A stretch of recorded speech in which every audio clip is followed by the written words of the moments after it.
rival airports and fly out of Gatwick instead. I played golf at the Uganda Golf Club with Bill. The rain was amazing. In a bid to win lucrative new business, Mike is taking his team to the Aviation Industry's annual Airline Routes Conference in Canada. What time's our 8:30 start. first meeting? 8:30. 8:30. Who's that with? Malaysia. That's me, isn't it? Could be. Airports from all over the world will gather to sell their slots to airlines. It's a highly competitive arena, and Gatwick's commercial team will need to do some extremely hard selling if they are to succeed. It is a really tight schedule in terms of the actual build process, and everything has to be done by Saturday, so it's going to be a pretty tight build. Marketing manager Kim Francis has been working on a stand to get them noticed. It's looking really good. I mean, you've got our bar, we've got 3 professional circus artists, performers, that's the word, to actually be our illusionists. We're taking a load of props for the hanging man, so an FT, a briefcase, just to make it all engaging and interesting. But Mike has a different set of concerns. And the most important thing is, have you finalised the waitress uniforms?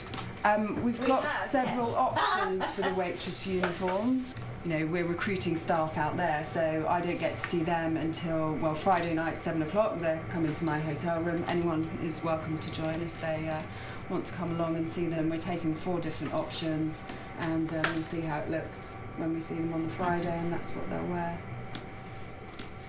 We have very rigid requirements. I know, short skirts, long legs, stunningly beautiful.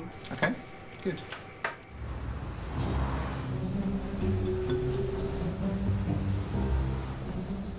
Vancouver, on the west coast of Canada. Marketing manager Kim Francis has flown out ahead of the rest of Gatwick's commercial team to prepare for the conference. How are you going? High on the agenda, the Gatwick Girls' uniforms.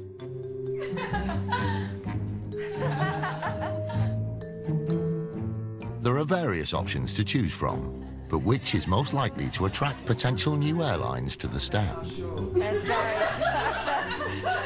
It's just a bit tongue-in-cheek as well, isn't it? Definitely be a talking point. Yes.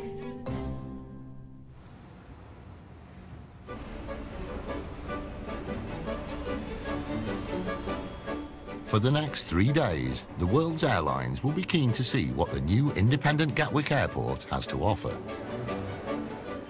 Preparations are taking place for the annual airline get-together, and Gatwick's commercial director Mike Luddy wants to see how his £200,000 investment on an attention-grabbing stand to drum up new business is shaping up. His team have spent the last 6 months brainstorming ideas. Today, the circus performers and Streamliner machine, where visitors are encouraged to strike an aerodynamic pose, are finally in place. I think it looks fantastic. What we're trying to do this year is just to show delegates that Gatwick has changed, that we've got a fresh approach to the business. This is what this is trying to do. It's light, it's fresh, it's different, it's entertaining. Angus McIntyre is a long-standing member of the commercial team. He worked at Gatwick under the previous owners, BAA, and is excited at the prospect of wooing airlines under the banner of new ownership. Is that feeling of sort of the night before a flight, where you've been doing all the training and the preparation, just the anticipation of actually getting in there and performing?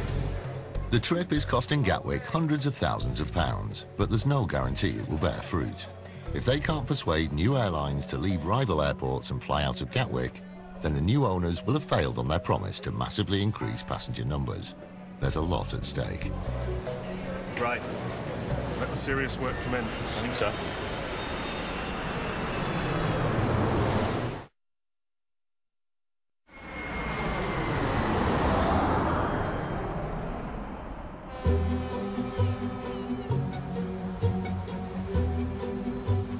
It's September in Vancouver, and for the next 3 days, the world's airlines and airports will gather together to do business. The new independent Gatwick will compete with over 150 international airports for the attention of the world's airlines. Many of the meetings will take place in a separate hall, with each appointment lasting no more than 20 minutes. It's like a form of speed dating. The efficiency of this place is that you can do 52 meetings in 2 days that otherwise would probably take you a year. Hi, nice to see you. How are things? Some airlines agree to a second date back at the Gatwick stand, where the more persuasive talks can take place.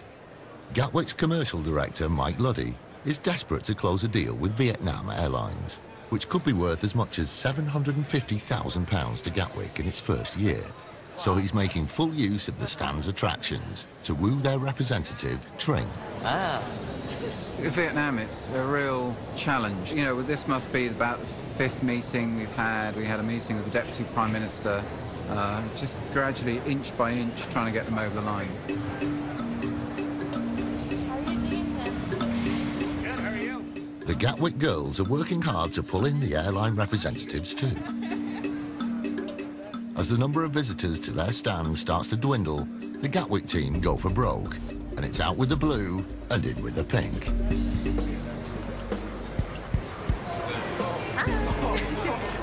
Hi, sorry, I've got a meeting.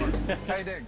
The 3-day conference is drawing to a close, and Gatwick begins one of the most commercially important meetings of the event. Air Berlin, one of Germany's largest airlines, currently fly out of rival airport Stansted. Gatwick is determined to poach some of their routes. So what we're trying to do here is it's an analytical tool that we've been developing. It enables us to compare the profitability of routes from, say, Gatwick as versus Stansted or Luton. Air Berlin's Jorg is happy to talk, but will take some convincing that the move from Stansted to Gatwick will benefit his passengers.